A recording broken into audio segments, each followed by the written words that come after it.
নমস্কার বন্ধুরা, কেমন আছো তোমরা সবাই? আশা করি অনেক অনেক ভালো আছো। আমার নতুন আরেকটি ভিডিওতে তোমাদের সবাইকে জানাই অনেক ভালোবাসা, অনেক স্বাগত। আর তোমরা যারা এখন ভিডিওটি দেখা শুরু করেছো তাদেরকে অনুরোধ করছি, প্লিজ যারা লাইক করে ভিডিওটি কন্টিনিউ করো। আর আজকের ভিডিওটা স্কিপ না করে পুরো ফুল দেখো, আশা করি তোমাদের ভালো লাগবে। আর আজকের ভিডিওতে আমি কিছু লোকের কথা বলতে চাই যারা অন্যের চ্যানেলের ক্ষতি চায়, তাদের সম্বন্ধে কিছু বলতে চাই। প্লিজ তোমরা ভিডিওটি স্কিপ না করে দেখো, তাহলে তোমরা বুঝতে পারবে। আর তোমাদের মতামতটা কিন্তু আমাকে জানাবে আমি যে কথাগুলো আজকে বলবো। আর সকালবেলা দেখো আমাদের গোপাল সোনা স্নান টান হয়ে গেছে, এখন বসে বসে ফোন দেখছে। আর ছোট বাচ্চাদের তো একটু ফোন না দেখলে হয় না, যার জন্য কিন্তু ফোনটা চালিয়ে দিয়েছে। আর ফোনে মোগলি হচ্ছে, মোগলি দেখছে আমাদের গোপাল সোনা। আজকে কিন্তু আমার বেডরুমটা ডিপ ক্লিনিং করব, সেটা তোমাদের সঙ্গে শেয়ার করতে চাই। সকালে তো সব কাজবাজ হয়ে গেছে, মানে যা কাজবাজ আমি করি, যেমন শিবজিতে পানির জল দেওয়া, মানে সকালে সব কাজবাজ হয়ে গেছে। এখন একটু চা বানিয়ে নিচ্ছি, আর একপাশে আমাদের গোপাল সোনার অন্ন বসিয়ে দিয়েছি। আজকে রান্নাবান্নাটা শেয়ার করব না, আজকে মানে রুমটা ডিপ ক্লিন করব তো, যার জন্যে রান্নাবান্না অনেক তাড়াতাড়ি কিন্তু সকাল সকাল উঠে করে নিয়েছি। আর আমার বর বলছে চা খাবে, যার জন্য 2 কাপ চা বানিয়ে নিয়েছি। আমার বর ওই কী বলো তো, কখনো কখনো একটু মানে শখের বশে একটু চা খায়, যার জন্য আজকে বলছে চা খাবে, তাই সুন্দর করে একটু চা বানিয়ে দিয়েছি। 2 কাপই বানিয়েছি, আমার ছেলে কিন্তু একদমই চা খেতে চায় না। আর এখন বসে বসে একটু চা খাবো, তারপরে আবার সংসারের কাজবাজ শুরু করে দেব। আর আমাদের কিন্তু ছোট্ট একটা ফ্যামিলি, আমরা 4 জনে কিন্তু ভালোই সুখে আছি। কি জানো তো, সংসারে মানে টাকা পয়সার অভাব থাক আর যাই থাক, ভগবান আমাদের যেভাবে রেখেছে ভালোই কিন্তু আছি। আর আমাদের থেকে কিন্তু অনেক অনেক দুঃখে অনেক মানুষ আছে, তাদেরকে যখন দেখি তখন ভাবি যে হ্যাঁ, তাদের থেকে আমরা কিন্তু অনেক ভালো আছি, ভগবান আমাদেরকে অনেক সুখী রেখেছে। যেভাবে ভগবানের কৃপায় আমাদের গাড়িটা টুকটুক করে চলছে, ভালোই চলছে। এই যে সকালে আজকে করেছি বেগুন আলুর ঝোল, একদম নিরামিষভাবে, আর ভাত। আর কালকে জানো তো একটু ভাত ছিল, পান্তা করে নিয়েছি। আমার গরমকালে পান্তা খেতে জানো তো খুব কিন্তু ভালো লাগে। এদিকে গোপাল সোনার অন্ন হয়ে গেছে, গোপাল সোনার জন্য তরকারি তুলে রেখেছি। গোপাল সোনার সেবা টেবা হয়ে গেছে, এখন কিন্তু ঘরটা সুন্দর করে পরিষ্কার করে নেব। আর অনেক দিন হয়ে গেছে বেডরুমটা ক্লিন করা হয় না। আর তারপরে কি জানো তো, এখন গরমকাল তো, আর গরমকালে আমাদের এখানে ধুলোর হাওয়া চলে, যার জন্য কিন্তু পুরো ঘরটা একদম ধুলো ধুলো হয়ে যায়। শীতকালে কিন্তু হাওয়া টাওয়া চলে না, তো যার জন্য ধুলোবালি ওড়ে না। আর গরমকালে এত হাওয়া চলে, আর তার সঙ্গে পুরো বালি মাটি, সেগুলো মানে উড়ে উড়ে চলে আসে। এই রাজস্থানে দেখবে মাটিগুলো জানো তো, আমাদের ওখানে যেমন বালি মাটি হয় সেরকম মাটি। আর যখন হাওয়া চলবে তখন তো মাটি বালি সব তো উড়ে হাওয়ার সঙ্গে আসবেই, যার জন্য ঘর বাড়ি না সুন্দর করে একটু পরিষ্কার করে নিচ্ছি। 6-7 দিন হয়ে গেছে, মানে ধুলোর হাওয়াটা চলার পরে জানো তো বেডরুম ক্লিন করব করব করে করাই হচ্ছে না। তাই আজকে কিন্তু সময় করে সকাল সকাল রান্নাবান্না করে ঘরের কাজবাজ সব শেষ করে নিয়েছি, এখন রুমটা ক্লিন করে নেব। আর কোনো কাজ যদি দেখবে আমরা ফেলে রাখি, সে কাজটা কিন্তু একদমই হয় না। আর বন্ধুরা, তোমাদেরকে বলতে চাই, তোমরা যারা ভিডিওটি দেখা শুরু করেছো তারা কিন্তু ফুল ওয়াচ করে ভিডিওটা কিন্তু শেষ করো। অনেকে আছে যারা ভিডিও দেখে, ক্লিক করে, কিন্তু ভিডিওটা পুরো দেখে না। আবার অনেকে আছে ভিডিওটা ক্লিক করে ভিডিও শুরুতে একটা কমেন্ট করে দিয়ে ভিডিওটা অফ করে দিয়ে চলে যায়, ফুল ওয়াচ করে না। সেটা কিন্তু ওয়াইড স্টুডিওতে কিন্তু দেখা যায় যে ভিডিওটা কতটা ফুল ওয়াচ হলো, কতটা না হলো, সব কিন্তু মানে বোঝাই যায় ওখান থেকে, যে ভিডিওটা কত লোক দেখলো, কতটা মানে টাইম হলো। কি জানো তো, অনেকে কি করে বলো তো, ভিডিওটা অন করে ঝম করে একটা কমেন্ট করে ভিডিও থেকে বেরিয়ে যায়, তারা কিন্তু পুরো ভিডিওটা দেখে না। তাহলে কি হয় বলো, যদি কারোর ভিডিওতে ক্লিক করো তাহলে কিন্তু ভিডিওটা পুরো দেখেই কিন্তু ভিডিওটা থেকে বেরিয়ে যাওয়া ভালো। এরকম যে কাজগুলো তোমরা করো, ভিডিও দেখো না অথচ কমেন্ট করো, কেউ ভিডিওটা অন করে ঝম করে ভিডিও থেকে বেরিয়ে যাও, এটা কিন্তু একদমই করা ভালো না।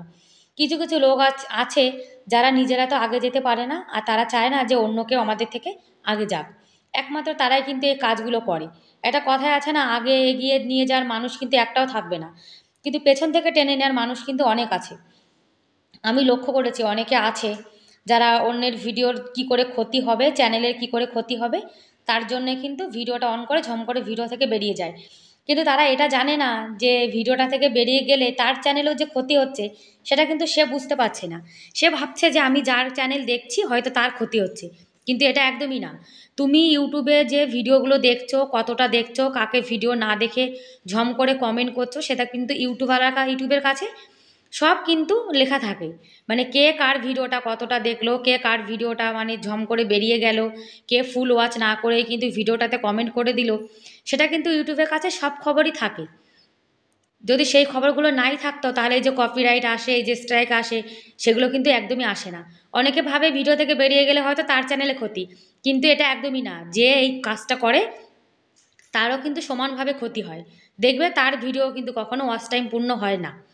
যেমন উপরে ভগবান আছে, ভগবান সব কিছু দেখে, সবাই কে কোথায় কি করছে সব কিন্তু ভগবান দেখতে পায়।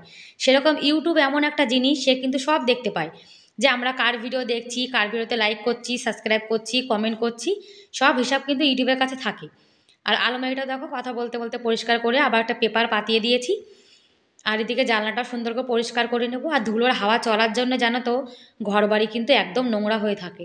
আর বন্ধুরা, তোমরা এতক্ষণ পর্যন্ত যারা আমার বকর বকর শুনলে, তোমাদের যদি ভিডিওটা একটু হলেও ভালো লেগে থাকে তাহলে প্লিজ এটা লাইক করে দিও। আর আমার চ্যানেলে তোমরা আজকে যারা নতুন ভিডিওটি দেখছো, তোমরা চাইলে আমার চ্যানেলটিকে সাবস্ক্রাইব করে আমার এই ছোট্ট পরিবারের পাশে থাকতে পারো। আর যারা এই কাজটি অলরেডি করে দিয়েছো তাদেরকে অসংখ্য ধন্যবাদ।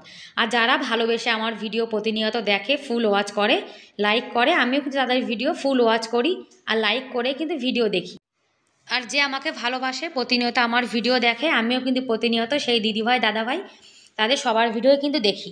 শুধু কমিউনিটি পোস্টে যে একটা কমেন্ট করে দিলাম যে দিদিভাই আমাকে সাপোর্ট করো, তাহলে কিন্তু কেউ তোমাকে সাপোর্ট করবে না। আগে তুমি তাকে সাপোর্ট করবে, প্রতিনিয়ত তার ভিডিও দেখবে, তবেই কিন্তু খুশি হয়ে সে তোমার ভিডিও দেখবে। শুধু আমি বলে না, তোমরা যার ভিডিওই দেখো না কেন পুরো দেখবে, ফুল ওয়াচ করবে, লাইক করবে, দেখবে সেও কিন্তু ভালোবেসে তোমার ভিডিওটা দেখবে। যে তুমি তার যার সঙ্গে যেমন ব্যবহার করবে তোমার সঙ্গে কিন্তু সেই ব্যবহারটাই হবে।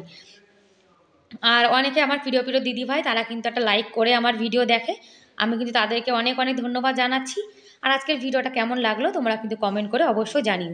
একটা পুরনো বেড কভার দেখো তোষকটার পরে দিয়ে দেখেছিলাম, যাতে ধুলোবালি যা হয় সব এই বেড কভারটার উপরে পড়ে।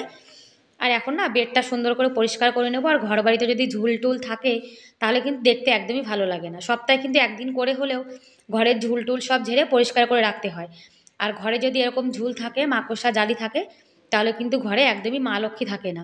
ঘরে লক্ষ্মীশ্রী বজায় রাখতে গেলে কিন্তু ঘর বাড়ি সবসময় পরিষ্কার পরিচ্ছন্ন পরিপাটি করে করে কিন্তু রাখতে হয়। আর সেই পরিপাটি করে রাখার দায়িত্বটা কিন্তু আমাদের মহিলাদের উপরে থাকে। বাড়ির ছেলেরা কিন্তু এইসব কাজ একদমই করবে না, সেটা কিন্তু সব আমাদের উপরেই নির্ভর করে, তাই না? আর বেডটা পরিষ্কার করে নিচ্ছি, কি বলতো, জিনিস কিন্তু সবসময় যত্নের উপরেই থাকে। যে জিনিসে আমরা যত্ন করব সেই জিনিসটা কিন্তু অনেক দিন পর্যন্ত টেকসই হবে। যার জন্য বেডটা জানো তো 8 9 10 ক বছর 9 বছর হয়ে গেছে বেডটার বয়স। আমার ছেলে হওয়ার পরে একটা বেড ছিল, একবার আমি বাড়ি চলে গেছিলাম, যার জন্য আমার বর জানো তো বেচে দিয়েছিল। তারপরে আবার যখন চলে এসেছিলাম তখন আবার এটা বানিয়েছিলাম। বেডটা কিন্তু ভালো, সিঙ্গেল বেড, দুজন দুজন শোয়া যায়, একটা বাচ্চাও ধরবে, কিন্তু তিনজন শোয়া যায় না। আর আলমারিটাও পরিষ্কার করে নিচ্ছি। আমার এই ছোট্ট সংসারটা আমি কিন্তু 13 বছর ধরে টুকটুক করে গুছিয়ে এত কিছু করেছি। আর প্রথম প্রথম জানো তো যখন আমি এসেছিলাম তখন কিন্তু কিছুই ছিল না। তারপরে ধীরে ধীরে কিন্তু সব কিছু অল্প অল্প করে বানিয়ে নিয়েছি। আর এই দরজাটাও পরিষ্কার করে নিচ্ছি, কী বলতো, হাওয়া চলে জানো তো দরজাগুলো কিন্তু খুব ময়লা হয়ে গেছিলো। আর দরজার এই যে ডিজাইন থাকে, ডিজাইনগুলোর মধ্যেও কিন্তু অনেক বালি জমে থাকে, যার জন্য ডিজাইনগুলো কিন্তু সুন্দর করে পরিষ্কার করতে হয়। আর কুলারটা, এগুলো তো ঘরে থাকে, আর এগুলো যদি নোংরা হয়ে থাকে তাহলে কিন্তু দেখতে একদমই ভালো লাগে না। যার জন্য জানো তো আমি প্রত্যেক দিনই কিন্তু কুলারটা পরিষ্কার করি। আর ঘরের মধ্যে যে জিনিসপত্রগুলো থাকে সেগুলো যদি নোংরা থাকে তাহলে কিন্তু দেখতে একদমই ভালো লাগে না।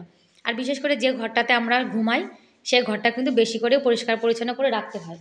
আর বন্ধুরা, আমি কিন্তু অত সুন্দর করে গুছিয়ে পরিপাটিভাবে কথা বলতে পারি না।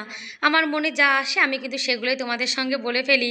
প্লিজ তোমরা আমার কথায় কিছু মনে করো না, আমাকে মানিয়ে নিও। আর ঘর বাড়ি পরিষ্কার করার পরে ঝাড় দিলেও দেখবে বালি বালি ভাবটা যায় না। সেই জন্য ঘরটা এখন সুন্দর করে মুছে নেব। আর ওয়াইপার দিয়ে ঘর মুছলে কী হয় জানো তো, বসে বসে অনেকটা কষ্ট হয় তো, বসে বসে ঘর মোছা যায়ও না, আর খাটের নিচেও কিন্তু ভালো করে মোছা লাগানো যায় না। যার জন্য আমি ওয়াইপারে একটা কাপড় এরকম ভিজিয়ে নিংড়ে তারপরে মুছে নিই। তাহলে আমার মোছাটা অনেক তাড়াতাড়ি হয়ে যায়, আমার মাজাও ব্যথা হয় না, আর খাটের তলায় কিন্তু সুন্দর করে পরিষ্কার হয়ে যায়। আর রোজ রোজ যদি আমরা ঘর বাড়ি পরিষ্কার করতে যাই তাহলে কিন্তু হাত দিয়ে মুছতে গেলে অনেকটা কষ্ট হয়ে যায়। এরকম যে স্ট্যান্ড আছে, মানে যে লাঠি বলো আর ওয়াইপার বলো যাই বলো না কেন, এরকম করে মুছে নিলে কিন্তু খুব সুন্দর মোছা হয়ে যায় ঘরটা। আর একটা কথা কি জানো তো, তোমরা যারা বলছো দিদিভাই সাপোর্ট করো, তারা যদি ভালোভাবে আমাদেরকে সাপোর্ট করো, আমাদেরকে ভালোবাসো, তাহলে কিন্তু অবশ্যই আমরা তোমাদেরকে সাপোর্ট করব। আর দেখো ঘরটা কিন্তু সব সুন্দর করে গুছিয়ে নিয়েছি। এখন কিন্তু ঘরে মাকড়সা জালি টালি দেখো কিছুই নেই, পরিষ্কার হয়ে গেছে। আর আমার বরের জামাগুলো নামিয়ে রেখেছিলাম, সেগুলো আবার রেখে দিচ্ছি। আর এই জায়গাটা জানো তো পুরো বালি হয়ে গেছিলো হাওয়া চলে। এই দরজাটা এটা তো বাইরের দিকে থাকে, আর হাওয়া চলে কিন্তু পুরো দরজা নোংরা হয়ে গেছে। আর বাইরের দিক থেকে জানো তো দেখতে একদমই ভালো লাগছিল না। যার জন্য ভাবলাম যে দরজাটা পরিষ্কার করে নিই। আর আমার যে মিষ্টি মিষ্টি দিদিভাই দাদাভাইরা আছো, তোমরা আমার ভিডিও দেখো, কমেন্ট করো, তোমাদেরকে অনেক অনেক ধন্যবাদ। আর কারোর চ্যানেলে যদি ভালো করতে না পারো, কাউকে কিন্তু কখনো ক্ষতি করো না। আজকে যদি তুমি কারোর ক্ষতি করো, একদিন না একদিন কিন্তু সেই ক্ষতিটা তোমার সঙ্গে হবে। আর কালকে আমি ছোট্ট একটা ভিডিও দিয়েছিলাম 2 মিনিটের, 3 মিনিটেরও কিন্তু না, কিন্তু সেই ভিডিওটা দেখেছে কিন্তু অনেক লোক, কমেন্ট করেছে, কিন্তু ভিডিওর অ্যাভারেজ ডাইরেকশন কিন্তু একদম নিচে চলে গেছে। তার মানে কি, 2 মিনিটের ভিডিও কিন্তু আজকাল লোকে ভালোভাবে দেখতে চায় না। ব্যাস বন্ধুরা, আর কি করব বলো, মুখ ব্যথা হয়ে গেছে বলতে বলতে। Bye bye.